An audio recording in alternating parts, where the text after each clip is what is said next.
Selamat pagi, jemaat yang dikasihi Tuhan Yesus.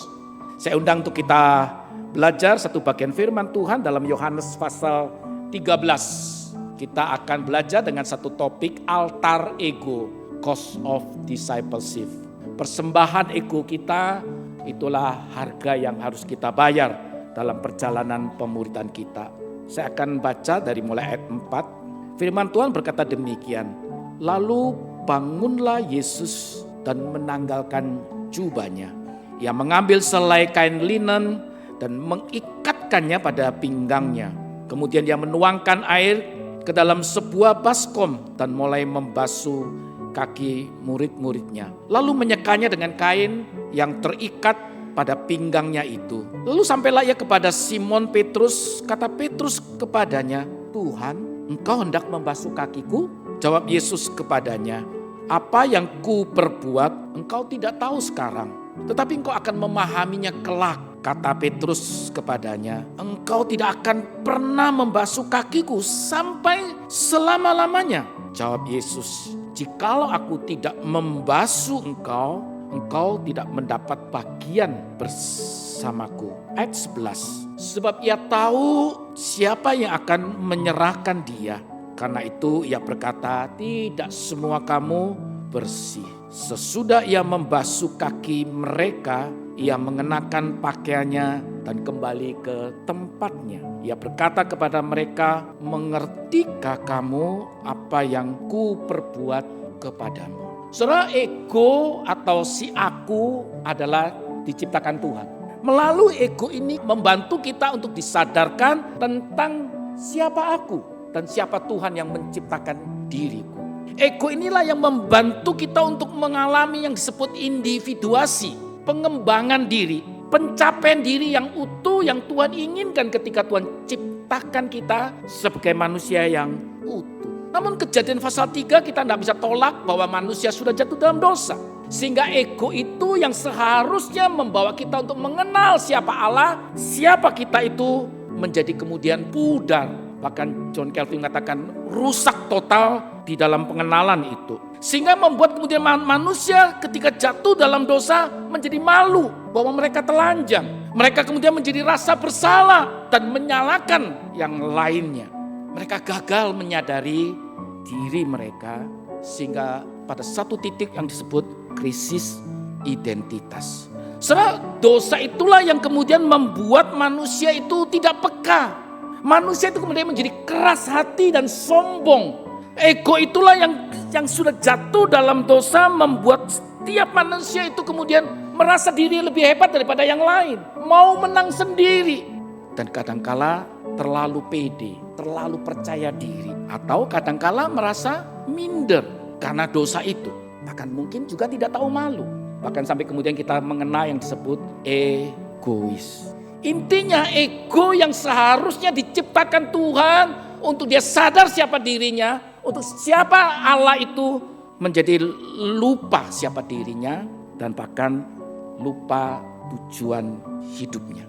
Oleh sebab itulah kemudian kita boleh sadari bahwa ego yang sudah jatuh dalam dosa itulah dipersembahkan di altar Tuhan. Supaya kemudian ego yang dipersembahkan kepada Tuhan itu menjadi ego yang boleh katakan nir ego, kosong terhadap ego kita itu.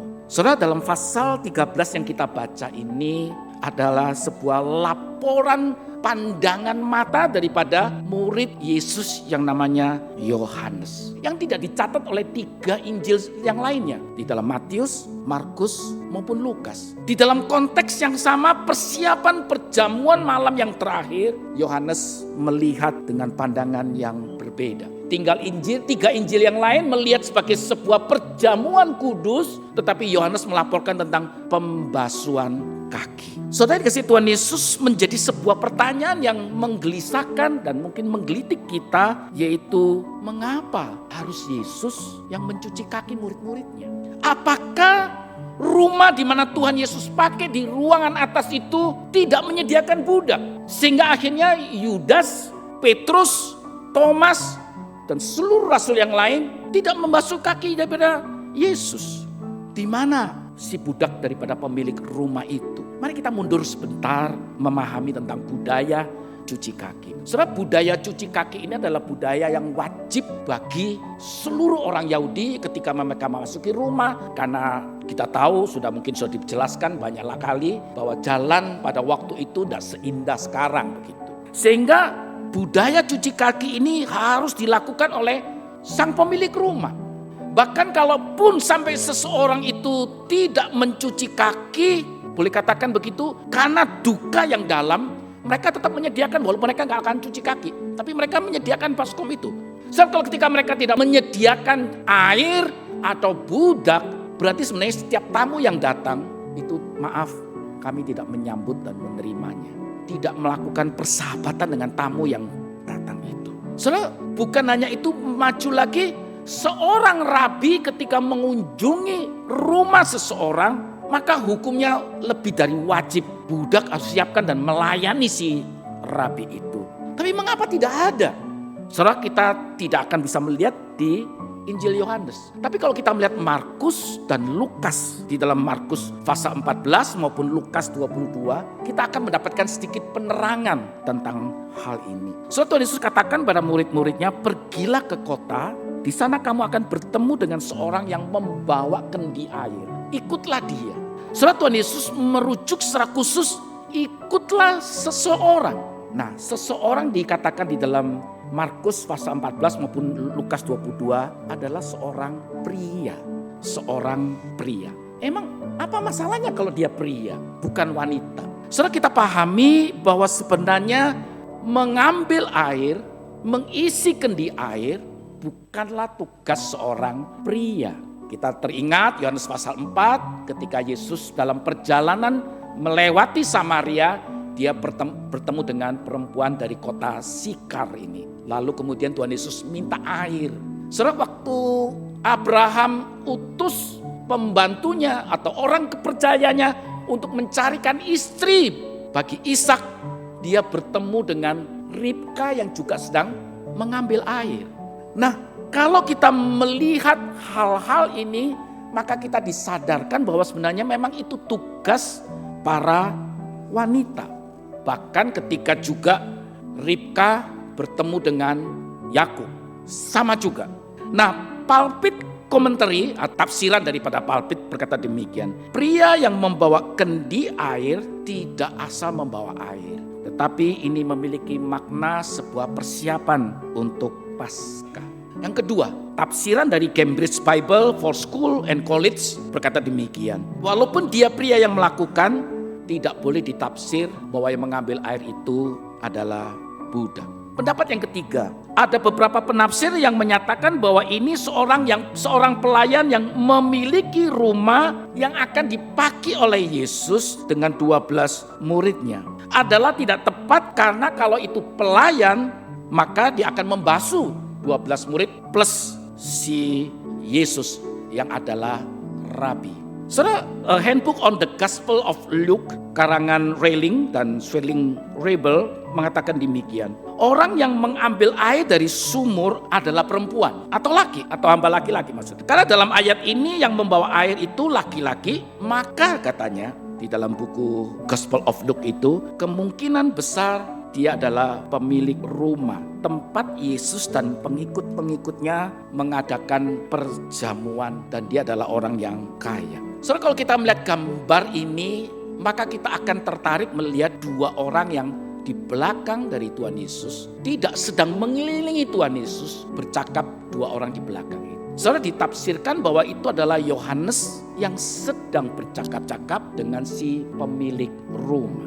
Flavius Josephus, seorang ahli sejarah Yahudi, berkata demikian. Maaf, terlalu kecil-kecil, saya akan bacakan. Di dalam bukunya The Jewish War, book chapter 2, katakan bahwa demikian. Mengomentari tentang siapa seseorang itu, Flavius Josephus katakan dia adalah seorang Esena. atau Eseni, kaum Esena. Di mana kaum ini adalah orang-orang yang boleh katakan sebagian besar mereka adalah orang-orang yang selibat, tidak menikah. Mereka hidup kudus dan menjaga diri mereka, belajar firman Tuhan, sehingga kemudian hari abad keberapa kemudian ditemukan naskah-naskah Qumran. Dan kaum Esena inilah yang menjaga perkamen-perkamen perjanjian lama maupun perjanjian baru. Jadi katakan bahwa bisa jadi orang yang mengambil air yang ditunjuk Yesus adalah bukan budak, adalah orang Esena. Sehingga kalau dia adalah orang Esena, tidak mungkin dia menyediakan budak dan tidak perlu menyediakan budak. Atau bisa jadi dikatakan bahwa rumah ini memang dipakai untuk kumpulan orang-orang Esena di dalam belajar memahami